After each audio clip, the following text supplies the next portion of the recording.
ジラが最後の一匹だとは思えない。もし水爆実験が続けて行われるとしたら、ゴジラの同類がまた世界のどこかへ現れてくるかもしれない。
People, LP2000 right back at you with another video. Yes, welcome back to another edition of Leslie Chambers Kaiju Reviews on behalf of Collect All Monsters.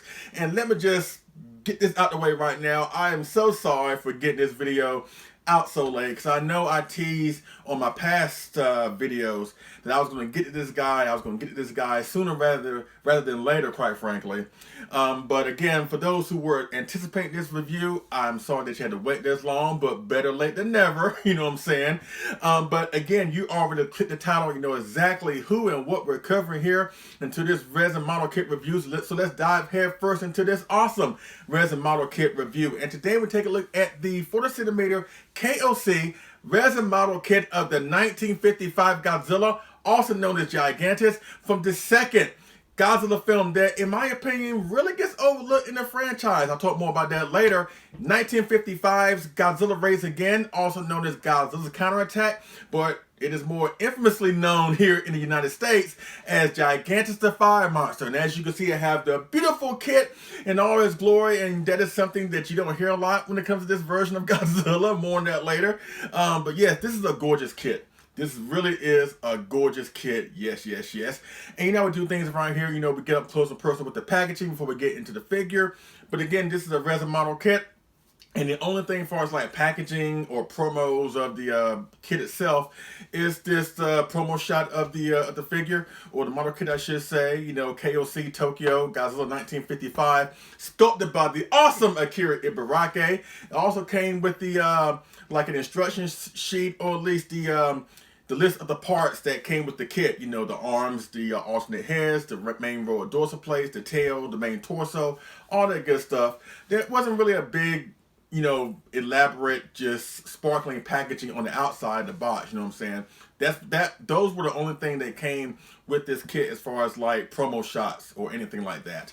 But it's not about that. It is about the awesome resin model kit of the 55 Godzilla. Oh my God, this thing is so amazing. I'm gonna get that out the way right now. Again, that's something that you don't hear a lot when you talk about this version of Godzilla, but I think it's superbly amazing. And in my opinion, if not one of the best, the absolute best collectibles of the 55 Godzilla out there. Now let me give a huge special shout out and thank you to two special people for making this figure acquisition or resin model kit acquisition happen for me, as well as this video. Of course, Charles Blankenship, I was able to get the kit through him. And of course, David Eric Dopko, he's the man responsible, the awesome man responsible, my fellow co-host on Collect All Monsters, tour photographer, model kit painter extraordinaire. He built and painted this kit for me. So I want to give you a shout out and thank you to both Charles and David for making this happen for me. And that is not the first time that those two awesome gentlemen has had a hand in me getting these kits, these 40cm KOC kits in particular, quite frankly. Because as far as the 55, this is my second kit I was able to get through Charles Blankenship. The first one was actually the King Goji, the 62.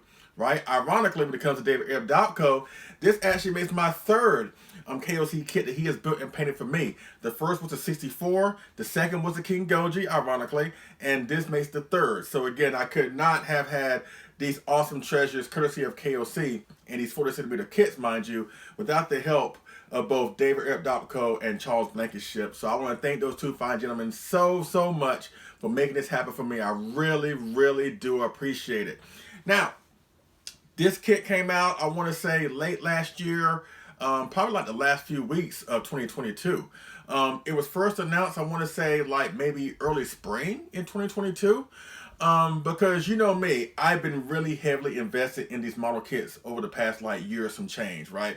Ironically, the first one that got me into it was the KOC 40cm 64 kit. Once I got my hands on that, courtesy of the awesome AJ Russo, my beautiful wife Sandra, and David Ipdopko, that really just made me go crazy in a lot of ways. And I was like, you know what? I'm going to go into this model kit thing head first. And I've been enjoying it. I have. It's been really expensive, but still what I've gotten out of it has been really a blessing and an awesome thing. At least the awesome treasures I've been able to accumulate through the model kit game, you know what I'm saying? But it all started with the KOC 64, right? And since I got that kit, I've been more fascinated with the KOC 40cm in particular, because of course Akira Ibaraki from KOC, he started making these 40cm kits. I know I touched on this in a few of my videos of the 40cm, namely the 62 and the 64, so I won't go into detail with this. I'm gonna try and give like a small brief summarization of it. But the first 40cm KOC kit that he made was back in 2019, and ironically it was the first Godzilla, the 1954, right? Then a year later in 2020 he put out two, the 99 as well as the 64. In 2021 he brought out the King Goji, right? And so when the King Goji was dropped late 2021, speculation started to happen about what design would Ibaraki choose next for the next 40cm, quite frankly. And at that point, since we had one Millennium design and three Showa designs, I was thinking that he was going to do a Heisei version, maybe an 84 or maybe a 91 or maybe a 95, you know what I'm saying? But again, since we got, you know, three Showas and one Millennium, I was thinking that maybe that we were going to get actually a Heisei version, or maybe like a suit accurate GMK if he was going to go back to the Millennium series. But I was really advocating that he would go for a Heisei, quite frankly. But then when he started teasing photographs that he was working actually on the 55 Godzilla, that was actually a pleasant surprise. I wasn't disappointed, even though again I was expecting a Heisei version. I was really quite surprised he was doing the 55, because truth be told, the 55 Godzilla is not the most beloved design in the franchise as well as the movie, for a variety of reasons, and we ain't got to go into that right now. But this film and this design is really not talked about a lot, and again, it's really overlooked. Some people look at it as probably one of the worst designs of Godzilla ever, and that's understandable to a certain extent. But I've always had a fascination with this design, and I have a cool history with this movie too. So we announced he was doing the 55. I was all on board with it, because considering what he's done up until that point with the 54, the 64, the 99, and the 62, I was only expecting greatness in regards to the 55, and he has done exactly that with this collectible of Godzilla here. And again, it got released late last year, 2022. Charles Blankenship ordered it. He really didn't want it anymore, so I was able to get it from him.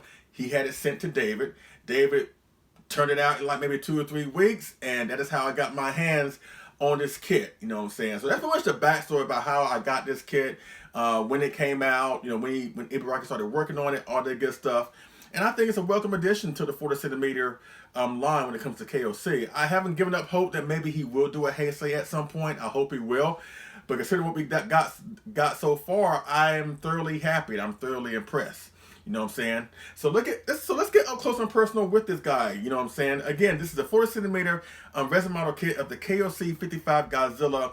Right off the bat, let's talk about the alternate heads, because again, just like the 64, the 99, and the 62, the 54 didn't have this, unfortunately, but it comes with 2 heads where you can exchange the heads. Where you have this head that's on the figure right now where he's twisting, which I really do enjoy, or you can put the head on top of the model and have them look straight ahead, and wherever head you're not using on the model, you can use it on this stand here. Again, no different than what we've seen with the 64, the 99, and the 62.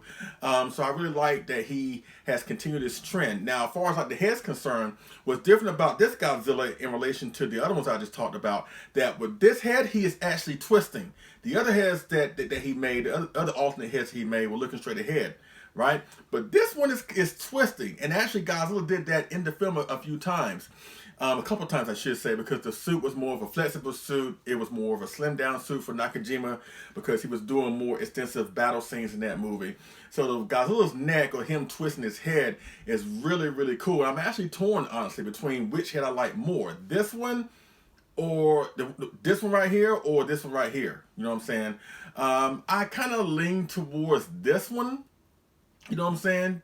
The one that is twisting, I kind of lean towards that one because it just looks so creepy. You know what I'm saying? And quite frankly, we didn't see the head a lot, or at least his face a lot, during the majority of the film. A lot of times they kept his head, at least his face, hidden like under darkness, or when he's been attacked by the military with smoke or whatever. I mean, yes, there were some times that we did see the face in clear view, and he didn't look as menacing or as creepy as the 54, but he looked creepy enough, quite frankly.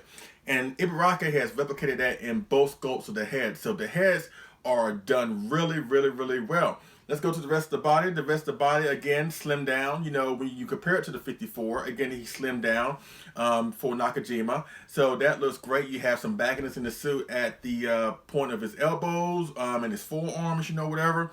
The torso looks great. The tree ball light skin all over Godzilla's body look great.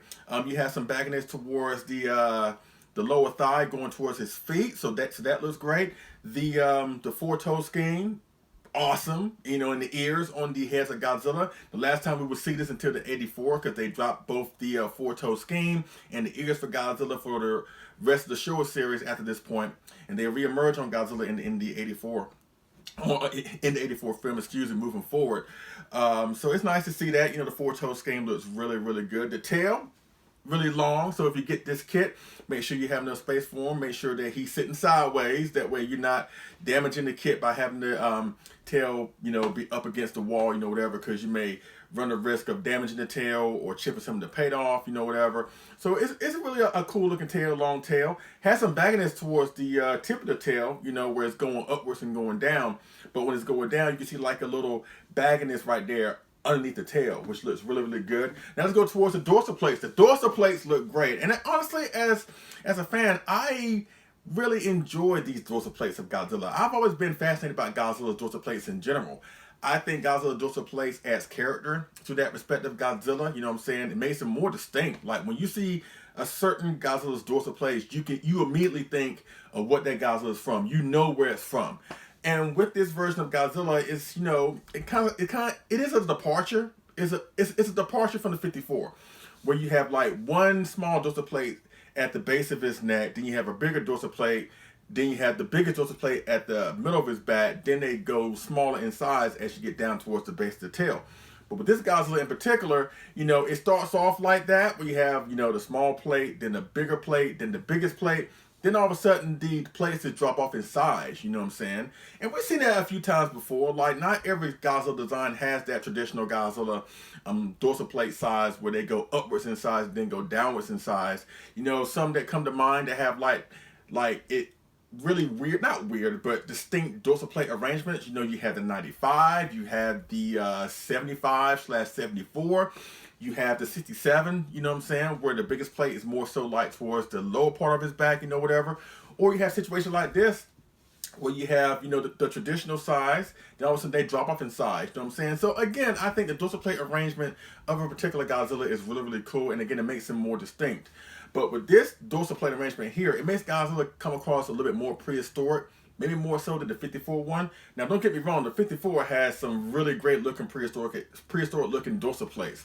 But I think the 55 takes it a little step further. You know what I'm saying? So I really do enjoy this. So overall, the sculpt of the monster, you know what I'm saying? You know, the sculpture of the heads, you know, or whatever, you know, with the fangs, the snag of tooth on the closed mouth head, you know, whatever. The eyes look really, really good, kind of derpy. The devilish looking ears. That's another thing I forgot to talk about. I actually love the ears on this Godzilla because they kind of are protruding out more when you look at him head on, where he kind of comes across like a devil. It kind of comes across as devilish horns that are protruding out of this Godzilla, which makes him more look like a demon, in my opinion. But again, they dropped all that, and we didn't see it again until '84. But again, I like the sculpture of the ears, you know, whatever. Ibaraki got that down pat. Again, the dorsal plates, the shapes of the dorsal plates, the placement of the dorsal plates, the tail, the four-toe scheme, the arms, the bagginess of the arms, the slim down stature of the monster. Ibaraki has done a phenomenal job, perfect job, if you will, of the 55 Godzilla. Now let's go towards the paint job, and that's where the awesome David Epdotko comes into play. And again, I want to thank him so much for making this for me, because he has reservations about doing kits, or at least resin model kits for people, and having the kit sent off over long distances to that particular client, because he doesn't want the kit to be damaged during transit, you know what I'm saying? But with these 40cm kits, as I touched on before in past videos, this kit actually came in pieces, you know what I'm saying? It came in pieces in a big styrofoam box, and each individual piece had its own styrofoam compartment where it was packed in safe to keep it, you know, safe from damage during transit. And that was really the only reason why David did this for me. And not to mention the fact he did the King Goju for me, as I talked about earlier. He really wanted to do this for me as well, just like the 64 that he did. But really, the biggest reason why he did this is because, again, the kit was able to arrive to him separately in pieces. He's able to put it all together, and then he can disassemble it once he put it all together, put it back in the box, and then ship it to me, and then I can put it together in fully intact mode without any pieces damaged, you know what I'm saying? So again, that is a game changer when it comes to resin model kits, because a lot of model kits, you know, don't really do that. And again, these pieces are magnetized, right? You can, you know, it's put together by magnets. Now, mind you, sometimes the magnets are not really strong, quite frankly. So what I have done, you know, with the tail, with the arms, and the dorsal plates, I just apply some super glue, quite frankly, to ensure that nothing will be loose on the figure, you know, whatever, because again, this is resin and it's heavy, and if you drop it or something drops, it may shatter and it may be beyond repair, and I don't want it to happen. And I'm not going to, obviously, I'm not going to super glue the heads, because there are times I like the head like this, there are times I like the head, you know, straightforward, you know what I'm saying?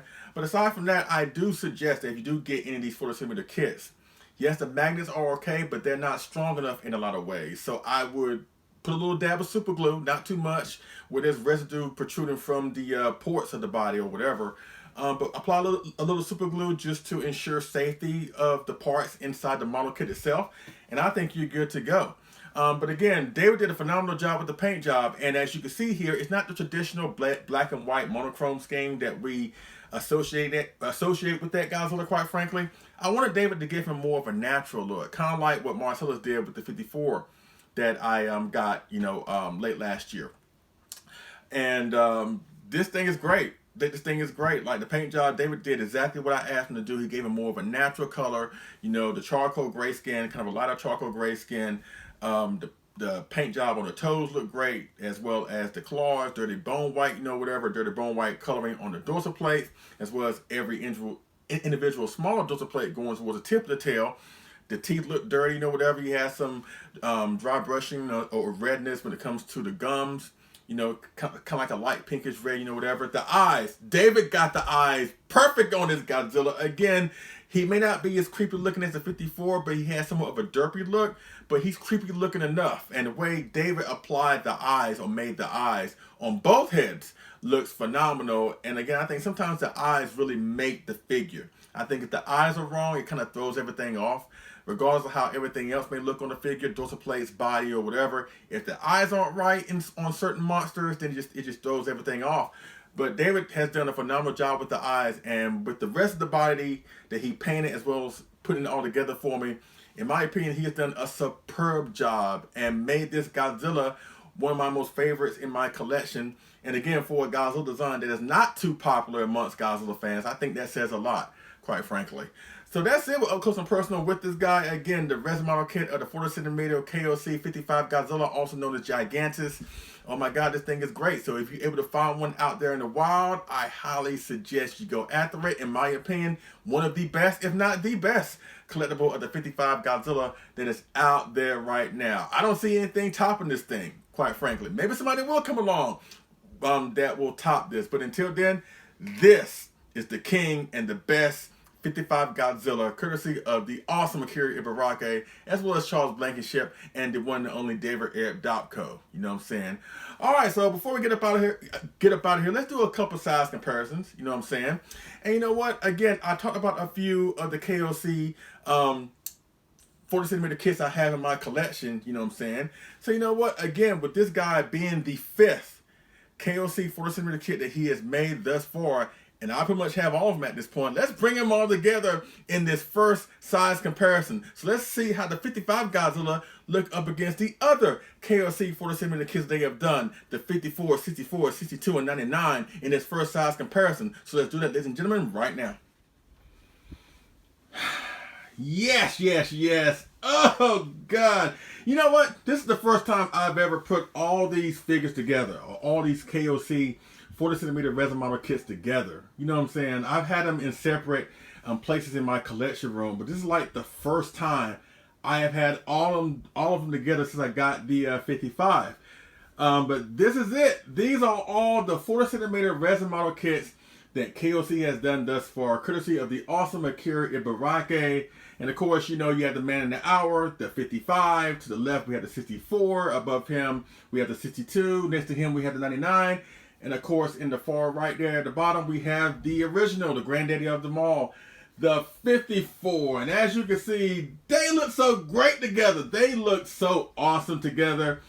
And again, the fact that now we have 4 Showas, 1 Millennium. I just hope at some point we get a Heisei. You know what I'm saying? Or maybe, like I said, if he was to go back to the Millennium, I would like to see maybe a suit accurate GMK Godzilla. Or this may be a controversial pick, considering I have not been too kind to this film over the years. But I will say that I wouldn't mind seeing maybe a Final Wars Godzilla from Final Wars in the 40cm range. I know Godzilla 851 will feel me on that. But yeah, if he were to go back to Millennium, yeah, I would love to see a Final Wars Godzilla in the 40cm KOC line, quite frankly. But again, this is a great shot. And as you can see here, again, 3 of these kits were built by the awesome David Arab.co. But I also want to give a huge shout out and thank you to the other 2 artists that made the 54 and the 99 for me. Of course, the 54 was made by Marcellus Winters. I mentioned that earlier. Thank you so much, good sir. And of course, the 99 was built and painted by the one and only Mark Sang-Gang. So the fact I had not 1, not 2, but 3 talented artists, 3 of the best artists I've ever known in my life when it comes to this community. The fact that they were able to work on these kits for me and make them flawless as they are, again, speaks to how awesome they are in terms of their talents. You know what I'm saying? So again, thank you to Marcellus, thank you to Mark Sang-Yang, and of course, finally, thank you to David Arab.co for making this happen for me. So, you know, and you're probably wondering, how would I rank them in terms of my favorites? Now, don't get me wrong. The sculpts on all of these monsters, or at least these Godzillas from KOC, are absolutely flawless. In my opinion, these are the absolute best representations of their respective Godzillas. You know what I'm saying? Ibaraki captured the bagginess of the suits, all the little details that make up the monster on how he looked in the film. I think Ibaraki has captured that perfectly in all these sculpts, quite frankly. But more so, this ranking is more so how I favor the suits. You know, more so the model kit itself. Not trying to take anything away from the model kit. But if I had to rank them from my personal favorite to my least favorite, of course, number one would be 64. Like you knew that was coming. You knew the 64 would be my favorite one. Number two would be the 62. Number three would be the 99. Number four would be, that's tough. You know what? I'm gonna go with 55 on that one. I would go with 55 as number four, and my fifth one that falls in the least favorite, but trust me, it's still one of my most favorite figures of all time in my collection. Number five would be the 54. So yeah, this is great. Why don't you pop down in the comment section, let me know, how would you rank them? Would you put the 55 over the 64? Would you put the 54 over the 62? Would you put the 99 over the 64? Let me know in the comment section, how would you rank them? But either way, all these figures are flawless and they're amazing, and they are so. I'm so happy to finally have all of them, all five of them. You know what I'm saying? I didn't think that I would get all five of them when I first started collecting. I was lucky just to find the 64, but then I was able to find the 62, and then the 99, and then the 54, and now I have the 55. So I'm really blessed, and I'm really glad to have these in my collection. I'm so looking forward to what will be the next 40cm KOC kit that Ibaraki will do. And if it's a good one, more likely I will get that one as well. So that's pretty much it with the first size comparison, or the KOC size comparison, I should say. And so let's go with the second size comparison. You know what? We are talking about Godzilla Raids Again, and the focus so far has been about Godzilla. But you know what? He wasn't the only monster in the film. He fought another monster in that film. So let's do that in the next and final size comparison. I think you know what monster I'm talking about. So let's do that, ladies and gentlemen, right now. Okay, folks, here we are with the final size comparison, and yes. Oh my God, if you thought the previous size comparison was great, and it was, with the other KOCs I have in my collection of Godzilla up against the 55 here. Now, in Godzilla Raids Again, as I just mentioned, he wasn't the only monster in that film. And here we have the X Plus 30cm 55 Anguirus. Yes, everybody's favorite spiky boy, the killer of the living, that was Godzilla's first opponent. Yes. It wasn't King Kong, it wasn't Mothra, it wasn't King Ghidorah. Anguirus was the first Godzilla opponent that kind of kicked off this Godzilla versus monster formula that we'll basically see throughout the remainder of the Showa series. You know what I'm saying? And you have to say that Anguirus gave Godzilla a good fight. Now, as you can see here, Anguirus is a 30cm figure, whereas Godzilla is a 40cm figure. But as you can see here, they do kind of pair well together. You know what I'm saying? It's not perfect, but I think it's perfect enough, in my opinion. Because there were times in the film that actually Anguirus came across as like the same size as Godzilla. Now, the majority of the time that we did see Anguirus, he was on all fours. There were times, a couple times, where he would rear back on his hind legs, and he looked to be almost the same size, if not almost the same size, as Godzilla. And as you can see here, this makes for a great shot. As a matter of fact, when I'm done cutting this video together, I'm going to definitely watch the movie today, because this is so cool. And you never know, like I mentioned with the KOC 40cm of Godzilla that Ibaraki has done, you never know, maybe he'll branch out and give us some foes that oppose the Godzillas that he has done in the 40cm line. You know, maybe he'll give us a 40cm Anguirus 55 to combat Godzilla here. Or maybe he'll give us, you know, maybe a 40cm Mothra. You never know. And actually, just like I mentioned in the previous comparison, that was the first time I put all my KOCs together. This is actually the first time where I put this Anguirus up against Godzilla. And I think moving forward, this will be my setup moving forward. And as you can see here, this is a great shot. You know what I'm saying? Just reminds you of both Godzilla and Anguirus trying to kill each other, and as they decimate Osaka in Godzilla Raids Again. So this is a great shot. You know what I'm saying? So that's it with all the size comparisons I'm going to put in this video with the previous KOC 40cm figures I have of Godzilla along with the 55. Now we have the X Plus Anguirus. So whether you pair Godzilla up against other Godzillas from the KOC line, or Anguirus, or whether you have him stand alone, Godzilla, also known as Gigantis, this figure, this resin model kit that Ibaraki has done and David F. Dotko has done, is a stunning, awesome, basically near perfect, if not perfect representation of the 55 Godzilla, also known as Gigantis. And I'm so glad to finally have this in my collection. Yes, yes, yes. Now, speaking of Gigantis, you know what? Let's talk about the movie before we get up out of here. So let's talk about Godzilla Raids Again, also known as Gigantis The Fire Monster. You know what I'm saying? So let's go with my final thoughts about that, in my opinion, highly overlooked, highly underrated movie. And we'll talk about that momentarily in my final commentary portion of the video. So let's do that, ladies and gentlemen, right now. Okay, folks, I'm back with my final thoughts of the resin model kit of the 40cm KOC 1955 Godzilla, also known as Gigantis from Godzilla Raids Again, also known as Gigantis The Fire Monster. 10 out of 10. This thing is flawless. This thing is amazing. It is absolutely stunning. Again, those terms you don't hear a lot when it comes to the 55 Godzilla, you know what I'm saying? Because again, this Godzilla design is regarded as like one of the worst, if not the ugliest Godzilla design. And those people are not wrong for feeling that way. But again, by me having such a resonance with this film and this design, I can't bring myself to hate this film, or at least this design, under any circumstances. And I absolutely love it. This thing is so great. Like, me just looking at it and reviewing it for the past 30 minutes has made me appreciate it more and more and more. Seeing him up against the other KOC 40cm that I have of Godzilla, like Ibaraki has done this thing. Like, he's done a phenomenal job. Perfect job, if you will, sculpting this guy. Then you bring in David Epdopko, who has done a phenomenal job painting this guy to what I asked. I didn't want the black and white scheme. I wanted more so of a natural color, what he would naturally look like if the film was in color. And David followed my instructions to a T, and he has made a masterful, awesome, perfect paint job when it comes to this Godzilla. You know what I'm saying? So again, see him up against the other KOCs. You actually see him up against Anguirus. You know, again, that's the first time I put those figures together. But seeing them two together was a really, really cool shot. It made me more excited to finally have this guy in my collection. You know what I'm saying?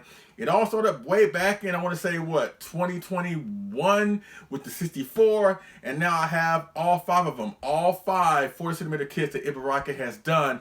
And I can't wait to see what the next one will be. Again, I hope it's a Heisei, or if he goes back to the Millennium series.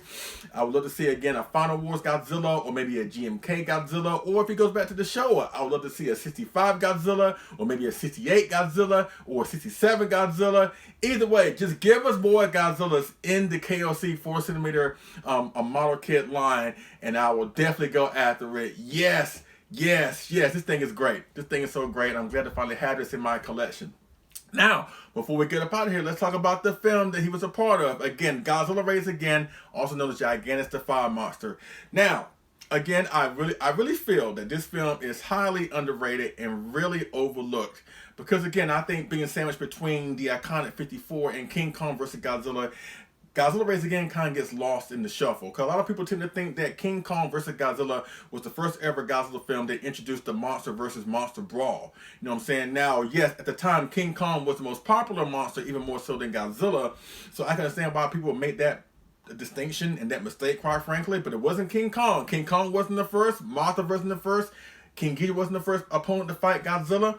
But it was Anguirus in Godzilla Raids Again.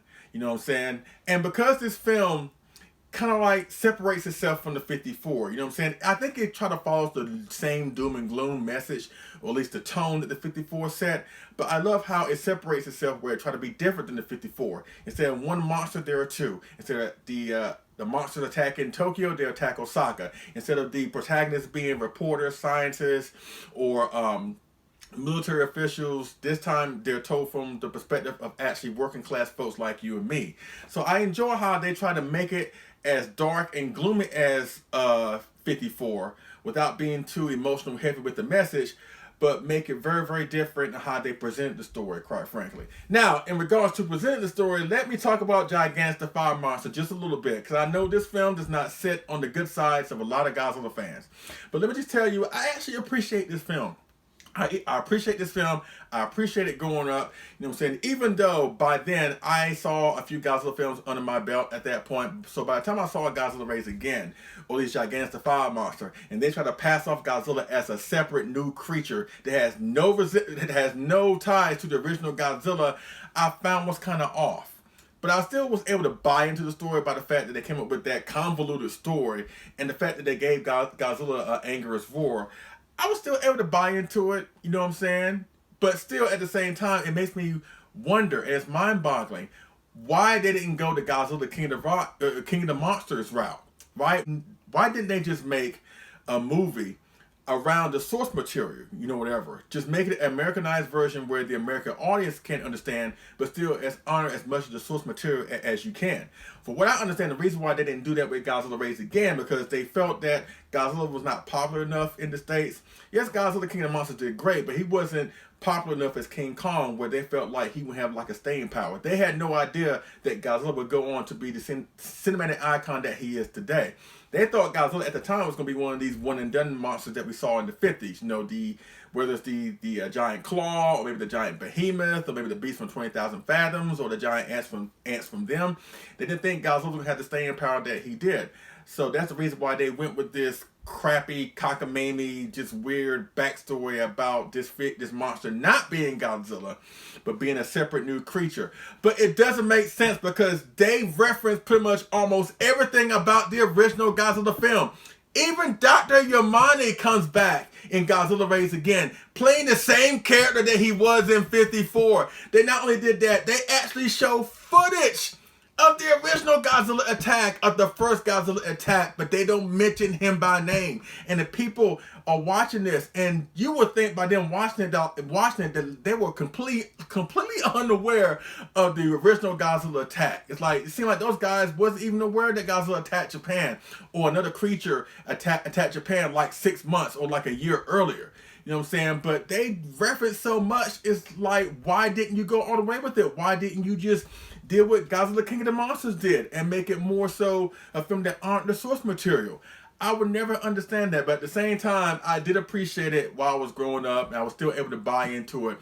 And I still appreciate it somewhat to this day. I'm not going to apologize for it. Now, before we get up out of here, let me tell you my top 3 favorite moments involving Godzilla from Godzilla Raids Again are as follows. My first moment is when the scene shows Godzilla slowly making his way towards Osaka. Because again, he fights Anguirus in the beginning of the film. They both go into the ocean. They both separate.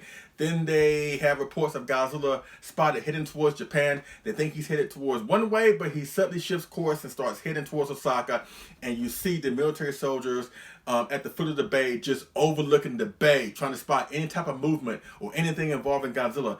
All of a sudden, they just show Godzilla from a distance just slowly making his way towards the city. And he just bobbing his head in and out of the water. And that eerie Japanese score that accompanies him as he's making his way slowly in the waves underneath Osaka Bay, making his way towards the city. I so love that scene. I so love that scene.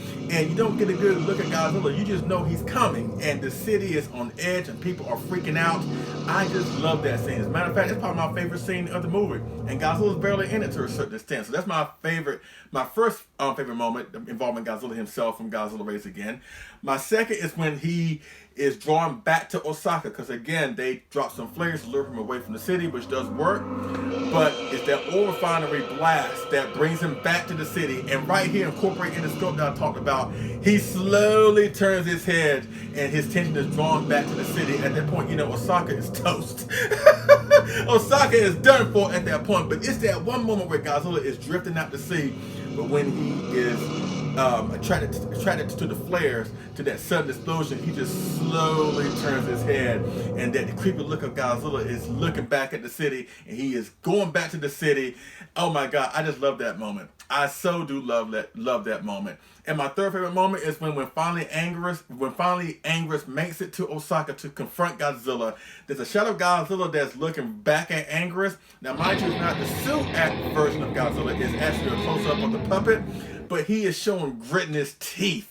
Because when he spots Anguirus, he's like gritting his teeth. He looks all mad and pissed off, like, oh, it's you. So basically saying, Anguirus, you ain't walking away from this. I just love that gritty, just visceral, just hateful look that Godzilla gave Anguirus when Anguirus showed himself. Like, wow, that's just an awesome moment to me. So those are my top 3 favorite moments. When he first comes ashore in Osaka, when he's drawn back to Osaka, when he slowly turns his head, and when he finally spots Anguirus and grits his teeth before he tears into Anguirus. Those are my top 3 favorite moments involving Godzilla from Godzilla Raids Again. And again, I understand that this film doesn't sit on a lot of people's good sides when it comes to Godzilla fans. You know what I'm saying? But I think that, you know what, if you rewatch Godzilla Raids Again, you might like it. As a matter of fact, why don't you rewatch it and pipe down in the comment section. Tell me something positive about this film. Tell me something that you actually like about this film. And I guarantee you, there's got to be something. There's got to be something that you enjoy about this film. And I promise you, you will find something. You know what I'm saying? Is it iconic and more emotional driven as the 54 film? No. Is it campy and whimsical and very, very over the top and fun and silly like King Kong vs. Godzilla? No.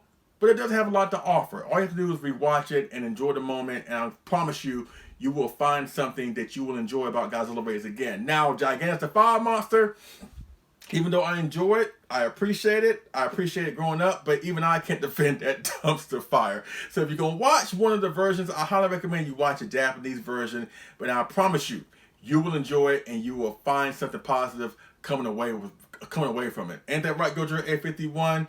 You know what I'm saying? So that's pretty much my final thoughts, you know, or whatever of the Godzilla Raids Again in regards to the model kit right here. Again, highly underrated, highly overlooked, but there's still a lot to love with Godzilla Raids Again. Yes, yes, yes. But in the meantime, if you can find this guy for a good price, I highly recommend you go after it, especially if you're a fan of both Godzilla himself and the movie. There's no question about that. Add this guy into your collection ASAP.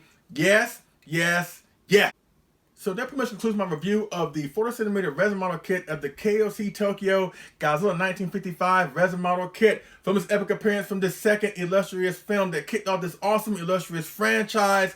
1955's Godzilla Raids Again, also known as Gigantis The Fire Monster. If you have any questions, comment down in the comment section. Hit me on Facebook via Let's Play Chambers. We'll definitely go from there. Yes, once again, I so love this thing. Again, thank you to Charles Blankenship. Thank you to Kiri Ibaraki. And of course, thank you to DavidAir.co for making this happen for me. Again, me just reviewing this guy for the past 30 minutes has made me be more of a fan of this collectible and more of a fan of the movie and more of a fan of the design. You know what I'm saying?